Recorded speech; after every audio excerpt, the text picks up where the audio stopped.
Tengo una disyuntiva respecto, dice Oscarito, go.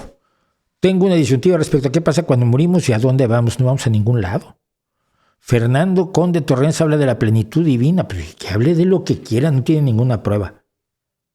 Lo que sí sabemos es que nadie ha vuelto, y lo que sí sabemos es que nuestras funciones, lo que consideramos nuestra persona, nuestra personalidad, nuestros gustos, nuestros disgustos, nuestras memorias, que son las que nos conforman a nosotros como seres humanos, nuestros recuerdos, nuestras vivencias, nuestra capacidad de olfatear cosas que nos gustan, de ver cosas que nos gustan.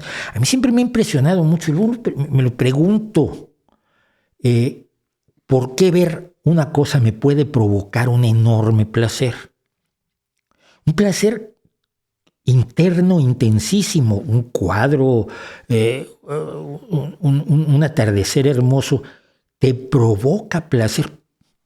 Es extrañísimo, pero ese placer depende de una serie de cuestiones de carácter químico y fisiológico en mi cerebro.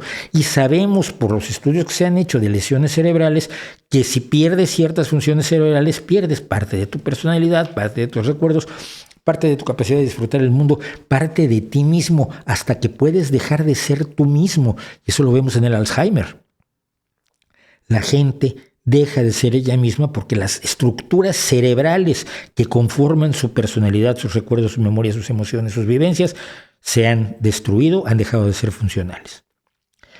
Esto querrá decir que nuestro cerebro es donde está lo que llamamos el alma, nuestra capacidad de sentimiento espiritual ante un concierto de Bach. Pues parece que sí. En ese caso, cuando nuestro cerebro deja de funcionar, dejamos de existir en cuanto a la personalidad que tenemos, del mismo modo en que tú no ves a alguien que se murió y dirás, ¿a dónde habrá ido su circulación sanguínea? ¿Dónde estará su digestión? No, su digestión y su circulación sanguínea son funciones de su cuerpo y cuando deja de vivir, dejan de funcionar esas cosas. Ese es el motivo por el cual vale la pena vivir la vida a gusto y dejando el mayor bien posible, porque no vas a dejar otra cosa que tus recuerdos. No hay ninguna prueba de que desde el más allá puedas ponerte a ver lo que está pasando y arreglar las cosas. Nadie ha vuelto. Y si nadie ha vuelto, es difícil pensar que alguien vuelve. Sobre todo cuando no ha vuelto alguien especializado en huir de todos lados, como era Houdini, que nunca volvió. Y todos los espiritistas de este mundo intentaron ponerse en contacto con el espíritu de Harry Houdini.